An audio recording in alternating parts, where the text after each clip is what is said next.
Udumo kuNkulunkulu kweliphezulu nokuthula emhlabeni kubantu abathokozelwa nguye. Babonise abantu yakubingelela ndlalifa izulu. Ngithi uJesu Kristu inkosi. Simbonga kakhulu kuNkulunkulu osinika ithuba ukuba siphinde sihlangane futhi kuyo lengosi ekhaya lezwi. Siphinde sihlangane ku-YouTube. Muhle uNkulunkulu wethu, uyasithanda. UnguNkulunkulu ezulwini noNkulunkulu emhlabeni.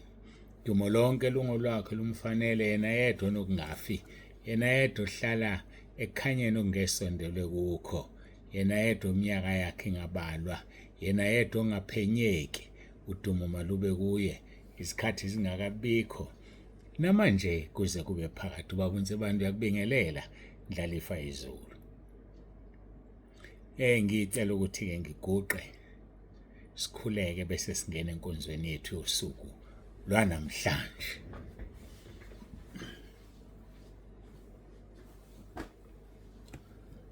Babolungileyo, babongcwele, uNkulunkulu wethu onomusa, siyabonga ngesikhathi osipha sona.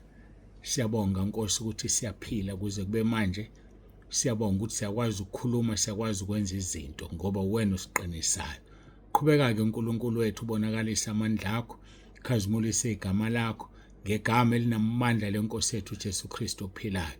Yiba kanye nathi-ke Nkosi ngomoya wakho ingcwele, ukhuluma uzambule, sinikela kuwena ukuphila kwethu. uJesu Kristu inkosi. Amen.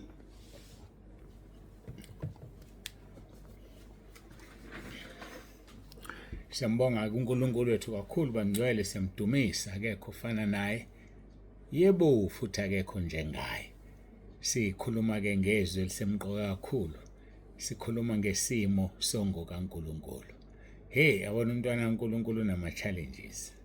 Umntwana kaNkulunkulu uma ubheka ukuthi kunabantu akufanele ababheke ngokungathi uyabenyanya, abesebazisa abesaba uNkulunkulu. Khona lapho umntwana kaNkulunkulu ongokaNkulunkulu kufanele athande umakhelwane wakhe njengoba azithanda yena. Kufanele amthande uNkulunkulu yena yedwa. Madoda, unomsebenzi nangomuntu.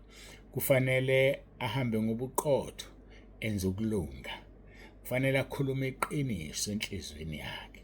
Kufanele angahlebi ngolimi lwakhe, futhi angamoni umngani wakhe, angamhlazi umakhelwane wakhe. Umsebenzi obhekelele umuntu onesimo sikaNkulunkulu, isimo songo kaNkulunkulu. Siyambonga uNkulunkulu wethu, sesithandazile. Siqhubeka-ke neHubo chapter 15. Sengizofunda-ke nje uverse 4 kuphela ngoba sengiwaculile lawa amanye ngawasho nje. Uverse 4-ke uthi, obuka onengekayo ngokuzakumenyanya, kepha ebazisa abamesabayo uNkulunkulu. Aphinde afunge ngokuzakumlimaza nokho angalaphula izwi lakhe. Sikhuluma-ke ngabantu abayisinengiso kuNkulunkulu. Sizwile-ke izolo ukuthi abantu abathandana nobulili obufanayo bayisinengiso kuNkulunkulu. Abantu abalalanayo bewuhlobo olulodwa bayisinengiso kuNkulunkulu. Nabantu abalalanayo bengashadile bayisinengiso kuNkulunkulu uma ngowesilisa nowesifazane. Ukuphinga uNkulunkulu akakufuni, ukuhlobonga uNkulunkulu akakufuni. Yazinyanya lezi zinto ngendlela emangalisayo. Bekuyokusiza ukuhlukana nazo. Abanye abasazenzi ngqo kodwa bazenze emaphusheni. Avuke ekuseni umuntu kucaca ukuthi khona obekwenzeka engcolile. Elikabani kanti leli thempeli olingcolisayo? ElikaMoya Ongcwele? Hayi, kade mbungile akasekho lapho. And kuzothatha isikhathi uma umfuna ukuthi abuye, kuzokubiza ukuthi uziprove, uvuma isono sakho uhlukane naso. Siyambonga uNkulunkulu kakhulu ngabazalwane abajabulelayo ivangeli esiliphethe, abalithokozelayo. Abanye abakhulumi ku-VN, abanye bayabhala nje kuphela. Abanye ababhale kuphela bayasho ngokukhuluma nami masihlangana noma ocingweni. Abantu balincoma ivangeli esiliphethe ukuthi kufanele kube nomahluko, kungabe sekufanele umuntu okholwayo nongakholwa. Kufanele kube nomahluko. Khona umama uPaulile umzwile wathi abantu bethi qala, hayi ngiyakholwa kodwa ngisindisiwe. Behlukanise ngoba kuyaziwa ukuthi osindisiwe uphila iphi impilo. Kodwa namhlanje wonke umuntu uthi usindisiwe ebephila impilo engcolile, impilo yokungcola amanyala, impilo yokunengeka. uNkulunkulu akamfuni umuntu onengekayo. Uzunengeke kuNkulunkulu nje, uzinenge wena qala. Hlukana nokuzinenga, zihloniphe. Yumbona umuntu wesifazane sephuzile, avela ame nje noma ekupha xhamalazi, sengathi inkomo xa xa xa xa xa. Bakithi. Uzinenge wena. Kuzovinjwa yini ukuthi uNkulunkulu unganengeki kuye? Bese nathi sikubuke ngendlela yokunengeka. Yazi umuntu ake kayihloniphe nje, uzihloniphe. Uzihlonipha kanjani ulama drugs? Uzihlonipha kanjani uphuzo utshwala? Uzihlonipha kanjani ubhema insangu, ubhema yonke lento ebhenywayo? Uzohlonipheka kanjani ngempela? Mina ngiyabuza. Vuselela ubudlelwano bakho nomdali wakho. Buyisana naye, vuma izono zakho. Ungezwa-ke bekukhohlisa. Ziyavunywa izono, umuntu ahlukane nazo. uJesu Kristu inkosi. Hayike, sesimfundile kuverse 4, ubukone ngengayo ngokuza kumenyanya, kepha abazisa abamesaba uNkulunkulu, ufonga ngokuza kumlimaza, nokhangala phula izwi lakhe. Siyaqhubeka-ke, sizodlulela kwiZaga chapter 6, sibuka abanengekayo. iZaga chapter 6 qala lapha kuverse 16 sigcine ku-19. Uthi kuverse 16, kukhona izinto eziyisithupha azizondayo uJehova. Ngiyathandaza kungabikho neyodwa oyenza kulezi zinto ezisithupha, ngoba uma ezizonda yena, wena usekuzonda kakhulu kunazo ngoba wena uzenzayo. Kukhona izinto ezisithupha azizonda uJehova, yebo ezisikhombisa, ezisinengiso emphefumulweni wakhe. Amehlo azidlayo. Anjani amehlo azidlayo? Umuntu oziqhenyayo, umuntu obukela phansi abanye abantu, umuntu ozibona engcono kunabanye, onamehlo azidlayo, amehlo obufebe, amehlo agcwele ukuphinga. Uyamzonda uNkulunkulu umuntu onamehlo azidlayo.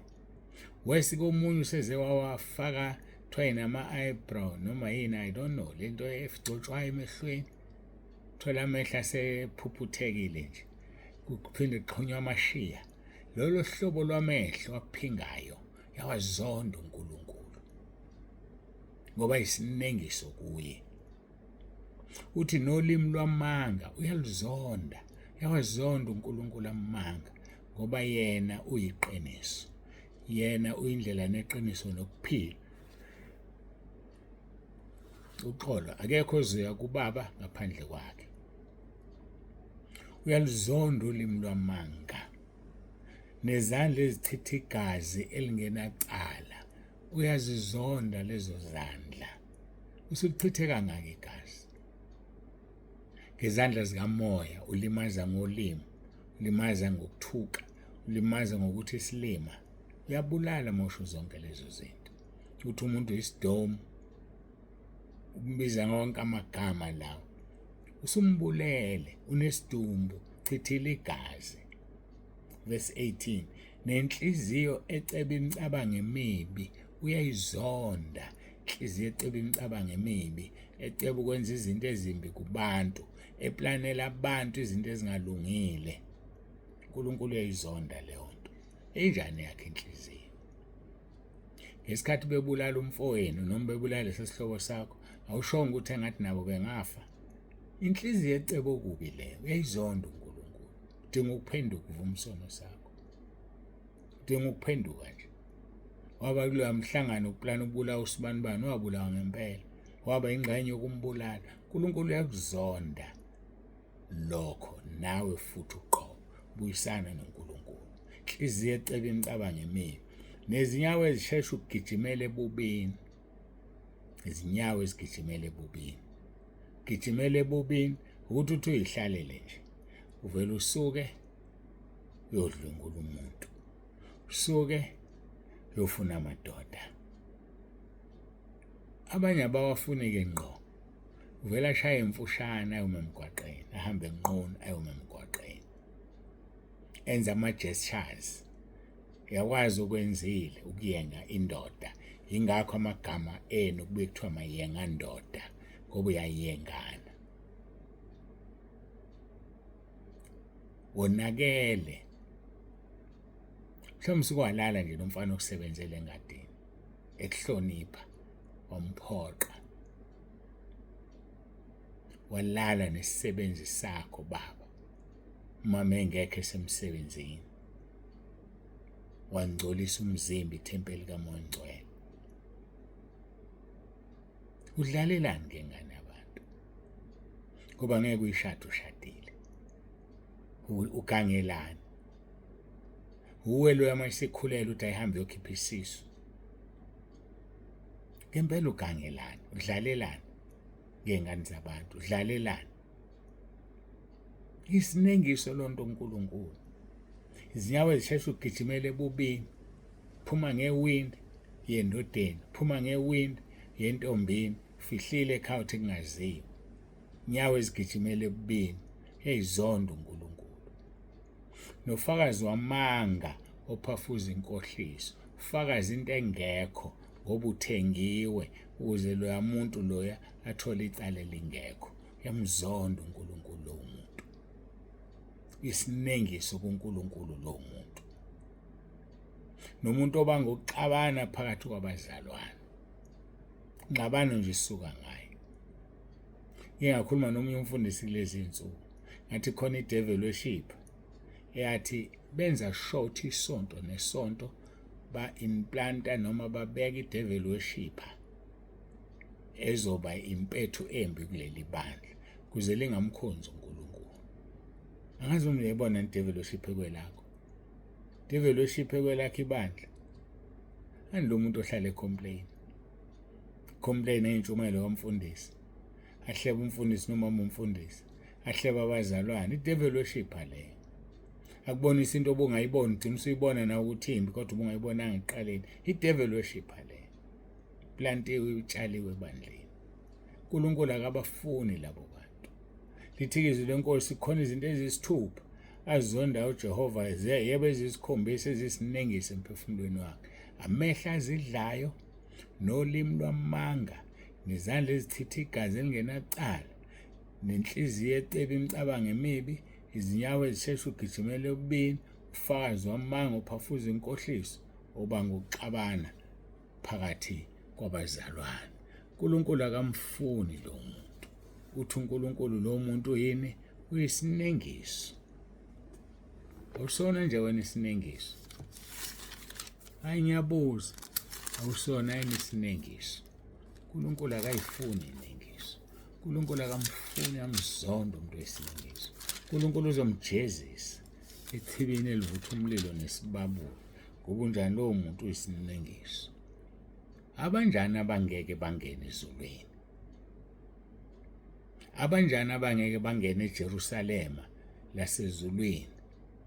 Isambulo 21 verse 27. Akusoze kwangena lutho olungcolileyo kuwo nowenza amanyala namanga kuphela abalotshwe encwadini yokuphila ewundlu. Ilaba bazongena ezulwini. Ngeke bangene abangcolile. Ngeke bangene abenza amanyala namanga ngoba bayanengeka kuNkulunkulu. Labo bafanelwe ichibi lomlilo esifunde ngalo ku21 verse 8. Kepha amagwala nabangakholwayo nabanengekayo nababulali nezifebe nabathakathi nabakhonza izithombe nabo bonke abaqamba amanga isabelo sabo siyakuba sechibini elivutha umlilo nesibabule okungukufa kwesibili. uNkulunkulu akabafuna abantu abayisinengiso eJerusalema elisha endaweni yakhe engcwele. Uzobajezisa ngechibi lomlilo. Ngoba banjani? Bayisinengiso. Siyambonga uNkulunkulu kakhulu osesigcinile kwaze kwaba la. Sithizelela kona lokho ukuthi ake sihambeni ngobungcwele. Singazenzi izinto ezimnengayo uNkulunkulu. Nathi-ke bazalwane, into enenga uNkulunkulu mayisinenge. Into nje enenga uNkulunkulu. uhlala kanjani umuntu onenga uNkulunkulu wena kodwa akakunengi? Ngiyalikhumbula ivangeli lakudala sisakhula. Kwakuphakathi kwezinto ezimbili ukuthi wena uyaxoshwa kuleli khaya ngoba uyisinengiso kuNkulunkulu, noma lokho lwayo uphuma uyabashiya uthi angikwazi ukuphila nabantu abayisinengiso kuNkulunkulu. Namhlanje abantu sebeyaphila nabantu abayisinengiso. Aphile nje umuntu nengane yakhe eyisinengiso. Aphile nje umuntu ekhaya la kwenziwa khona zonke izinto ebethu usindisiwe yena. Phuma, uNkulunkulu wamkhipha uAbraham. Phuma emndenini oyisinengiso. Phuma kubantu abadla izono. uNkulunkulu uzokutshela ukuthi ushona kuphi. Phuma kulabo bantu. Uma kuthi la ekhaya khonza uNkulunkulu yedwa esinengiso, akaphuma ahambe ayeke kuba isinengiso lapha ekhaya. Sikhonza uNkulunkulu ofuna ubungcwele. Yebo unesihawu, wenzelana umusa, kodwa uyabufuna ubungcwele. He will never and he cannot compromise holiness. Ufuna sibe ngcwele. Ungcwele yini wena phambi kwaNkulunkulu? Uhamba kanjani phambi kwaNkulunkulu? Uyamthokozisa?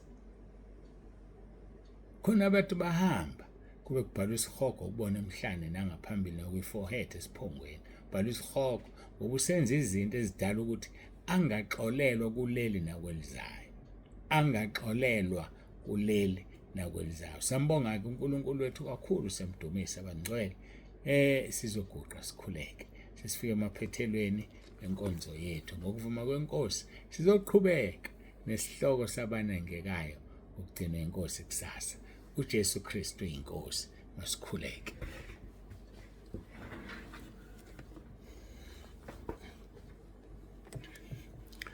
Babolungileyo, babongcwele, uNkulunkulu onomusa, siyabonga, siyazithoba phambi kobuso bakho. Siyabonga konke osusenzele khona, siyakudumisa. Siyabonga ngale nkonzo. Sebenza-ke inkosi umsebenzi, uyayazi ukuthi kube ngani ibe nje, ibe yilento ufisa ibe yiyona. Ngicela yiye wenze umsebenzi. Ngeke sizilandulele inkosi ngosuku lokugcina. Thatha udumo nangaso lesi sikhathi. uJesu Kristu inkosi. Amen. Siyambonga-ke kakhulu uNkulunkulu wethu, siyamdumisa abangcwele. Hey, ake silizweni silenze izwi. Siphila impilo engcwele. Ngeke uzisole ngale kwethuna. Ngeke uzisole ngosuku lokuphuma komphefumulo wakho. Usuhlangatshezwa abagqoke ezimhlophe. Usujabula, utshekula njengethole lesibaya. uNkulunkulu akubusise, uNkulunkulu abe nawe. Uyavalelisa ubaba uNzibande uthi uJesu Kristu inkosi.